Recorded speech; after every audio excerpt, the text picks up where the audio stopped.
महाराष्ट्र विधानसभा speaker Rahul Narvekar की ओर से शिवसेना के 16 विधायकों की योग्यता पर फैसला सुनाया जा चुका है, जिसमें उन्होंने मुख्यमंत्री एकनाथ शिंदे समेत सभी 16 विधायकों की सदस्यता को बरकरार रखा है।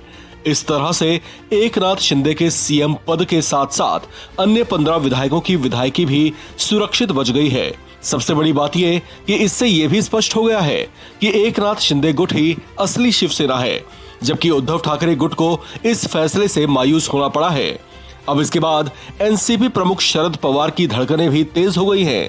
शरद पवार समर्थकों को डर है कि जैसे उद्धव ठाकरे गुट को मायूस होना पड़ा है और जिस तरह से तीर कमान के सिंबल के साथ असली शिवसेना एकनाथ शिंदे खेमे की हो गई है, कहीं उसी तरह का हश्र एनसीपी का भी ना हो जाए।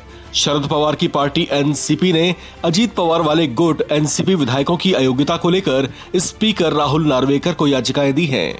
सूत्रों का कहना है कि इस मामले में 31 जनवरी से पहले फैसला आ सकता है।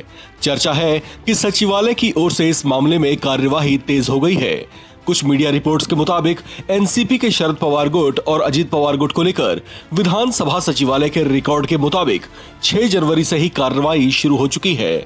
इसे लेकर संभावना जताई जा रही है कि एनसीपी के दोनों गुटों के गवाहों और हलफनामों की लिस्ट का आदान प्रदान 18 फरवरी से पहले हो सकता है। विधानसभा सचिवालय के रिकॉर्ड के मुताबिक एनसीपी विधायकों की योग्यता अथवा उनकी अयोग्यता को लेकर सुनवाई 25 जनवरी से लेकर 27 जनवरी तक चल सकती है। आपको बता दें कि सुप्रीम कोर्ट ने इस मामले में स्पीकर को फैसला लेने के लिए 31 जनवरी तक का समय दिया है। ऐसे में 31 जनवरी से पहले इस मामले में स्पीकर का फैसला आने की संभावना है। एनसीपी में भी पार्टी पर वर्चस्व और चुनाव चिन्ह पर हक की लड़ाई है। पार्टी सुप्रीमो शरद पवार से बगावत कर अलग हुए खेमे ने अजीत पवार को एनसीपी चीफ के तौर पर मान्यता दी है। उनकी ओर से चुनाव आयोग को दी गई याचिका में भी यही बात कही गई है, जबकि पार्टी के चुनाव चिन्ह घड़ी पर भी दावा जताया गया है।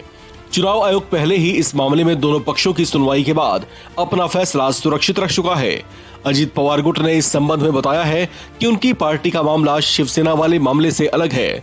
उन्होंने कहा कि उनके खिलाफ अनुशासनात्मक कार्यवाही तब शुरू की गई थी जब उन्होंने एनडीए की बैठक में शिरकत की थी।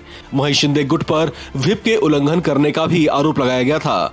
31 जनवरी से पहले एनसीपी मामले में भी विधानसभा स्पीकर अंतिम फैसला सुनाएंगे।